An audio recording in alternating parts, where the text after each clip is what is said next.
Hey folks, Wednesday the 8th of February 2023. Welcome to the pre-US session. Looking over here on these markets, we're seeing some neg ticks on equities. The DAX sort of working this range back and forth, really positive zero point 0.1, just basically flat here. SPOOs also taking a bit off the PVAH, but running into VWAP. I think we can come lower. But saying that, it's going to be hard not to see 4207's trade on the upside here on SPOOs. Now, what did we get last night? Well, we got Jerome Powell speaking at a Bloomberg event in Washington with Rubenstein interviewing, and Rubenstein did try to call him out on quite a few things, which was kind of funny. But nonetheless, right, look at how easy that event was to trade pre the event rally.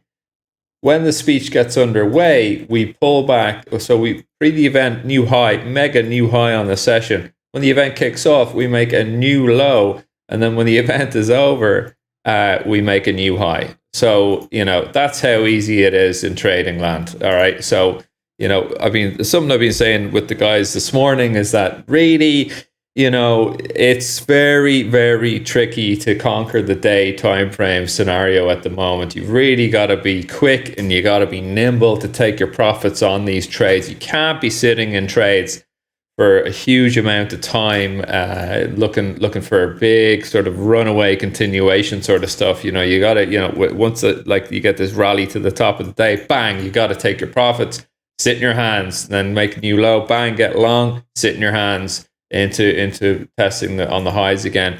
But we're not really getting these big fluid runaway moves unless you're kind of there catching the breakaways on ranges. Anyway, look, I think the macro environment, while it should be kind of simple, what came from that speech last night from Powell was actually he kind of indicated that the terminal rate may actually go a little higher. So they've got kind of 4.75 to 5.1 in around is the rate that they're looking for on the terminal in March. Say 5.1. That could actually go higher now if the if the jobs picture stays really firm, as we saw last Friday from NFP, 500,000 jobs added. But also if the services sector, particularly housing, stays really sort of where it is or gets stronger there. So that's going to push that terminal rate up. That's going to be lifting interest rates even higher throughout the rest of this year, and it's totally removing any concept of rate cuts happening in 2023. All right, now you know what was going on last night, what's moving these markets here, and we're seeing then on the back of that oil here up. What are we up? 1.45 at session right now. 78.41 is really the target for the upside here on oil.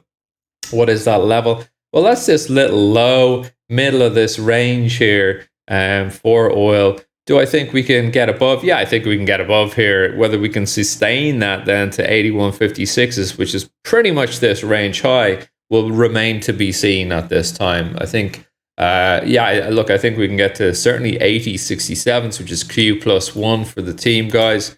I think we are pushing above QWAP at the moment. So I think I think we're just stuck in this range for now, right? So be buyer on the low, seller on the high. Bunds really not liking this morning, staying imbalanced down from the P-val. So watch out for 135 spot 34s to trade. We were looking for 136s to trade yesterday. Bang, we got that. Look at that right there. Well, I won't bore you with the details here, but look, bang, 136s traded and then some yesterday before rallying back to VWAP and getting sold down again. So staying imbalanced down this morning. Lovely shorts from the P-val. Looking for love a lot lower down. All right, so that's Bunds. We covered oil, we covered SPOOs, DAX. We'll look over at the NASDAQ.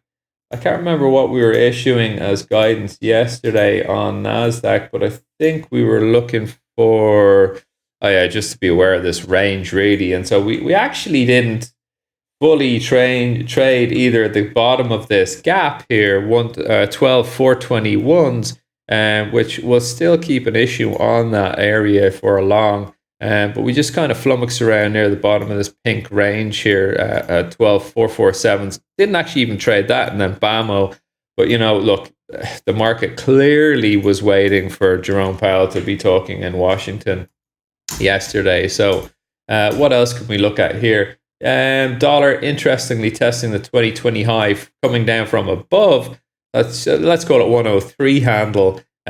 Tipping into my exact handle there, 102 spot, treble 97s this morning, finding a wee bit of support. Can that remain throughout the day? I don't know. I don't think so. I think, we may get a pullback and then make lower on the Dixie, and you're going to have the euro recovering some of that weight. Also, gold holding up just above 0.5% here so far this morning. And Nat Gas is just behind my face here. I'll just blow up Nat Gas on the daily. So listen, you're making mega new lows on Nat Gas over the past 10 days. Really, because there's a huge glut of supply, given that Freeport terminal, LNG terminal, is out of action and the repairs are slow to get done. So you're seeing this huge glut of supply sitting on mainland in the US, and that's why we are down here on Nat Gas so much.